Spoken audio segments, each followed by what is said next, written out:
अब हंसना नहीं, इसके ऊपर हंसेंगे नहीं, आप लोग नहीं हंसेंगे। अब सुनो, आप ना शर्माना। नेशनल फैमिली हेल्थ सर्वे, उसने सर्वे में यह किया कि कितने मर्द लोग, मैं हमारी बहनों से माजरत चाहता हूं, उनकी मौजूदगी में कह रहा हूं, मगर यह डेटा है, कितने मर्द शादी के बाहर ताल्लुकात पैदा करते हैं।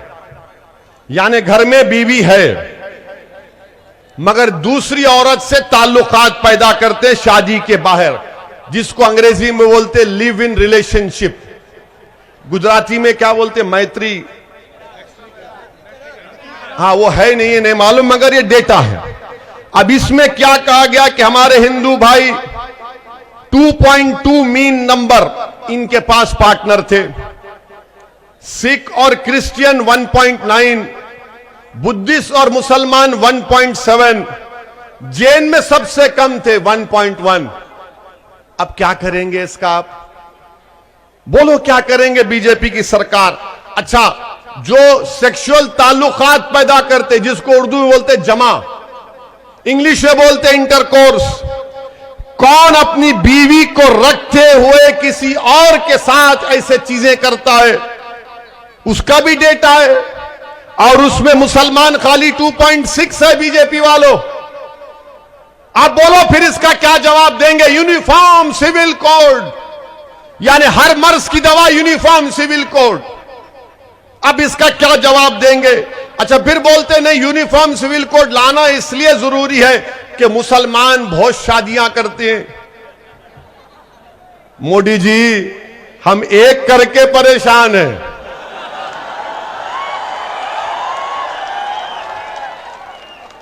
तो गवर्नमेंट का डेटा बोलता है कि मुसलमानों में 1.9% मुसलमान की 2 बीवी, हमारे हिंदू भाइयों के पास 1.2, ज्यादा फर्क नहीं है।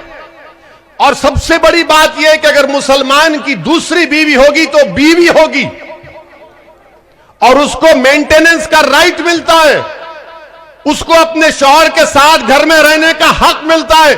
Uniform civil code. कितने बच्चों की शादियां होती हैं, चाइल्ड मैरिज 86% किस समुदाय की थी, बताओ मोदी जी और भाजपा वालों। मगर आप टारगेट मुसलमानों को करना चाहती हैं।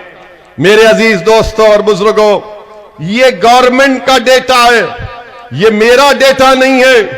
अब मोदी जी और बीजेपी बोलेंगे नहीं, यूनिफॉर्म सिविल कोड लाना चाह रहे हैं क्योंकि कानून बराबर रहे। अरे मोदी जी, पहले ये तो बताओ कि गुजरात में डिस्टर्ब एरियाज एक्ट कब खत्म होगा। डिस्टर्ब एरियाज एक्ट है, कोई मुसलमान अपना घर ना खरीद सकता है, खरीदना है तो कलेक्टर साहब उसको रिजेक्ट कर देते हैं। और फिर यूनिफॉर्म सिविल कोड अगर है, अगर कोई धर्म परिवर्तन करना चाहता है तो नहीं कर सकता जब तक परमिशन ला ले। तो फिर ये कौन सा यूनिफॉर्म सिविल कोड होगा, ये कौन सा यूनिफॉर्म सिविल कोड होगा, बताओ भाजपा और मोदी जी। सिर्फ यूनिफॉर्म सिविल कोड इसलिए लाना चाह रहे हैं कि मुस्लिम अकलियत को उनके मजहब से, उनकी मजहबी शनाख्त को कमजोर करके रख दिया जाए। मेरे अजीज दोस्तों और बुजुर्गों, यूनिफॉर्म सिविल कोड लाने का कोई और मकसद नहीं है। अब चुनाव आ गया तो मोदी जी और उनकी सरकार ने ऐलान किया कि गुजरात में भी एक कमेटी बनाई जाएगी। मेरे अजीज दोस्तों और बुजुर्गों, मोदी जी ने कह दिया यूनिफॉर्म सिविल कोड, तो दिल्ली का केजरीवाल भी बोल रहा कि हां यूनिफॉर्म सिविल कोड। इन दोनों का यूनिफॉर्म एक ही है, इन दोनों का यूनिफॉर्म एक ही है। तुम लोकसभा जीतो, मैं असेंबली जीतता हूं। जब तबलीगी जमात पर इल्जाम लगा दिल्ली में कोरोना काल में, तो यही केजरीवाल दिल्ली में इल्जाम लगाए तो मोदी जी ने कहा कि हां तबलीगी जमात जिम्मेदार है। जब कोर्ट में मुकदमा गया तो कोर्ट ने तबलीगी जमात के खिलाफ पूरे मुकदमों को खारिज कर दिया।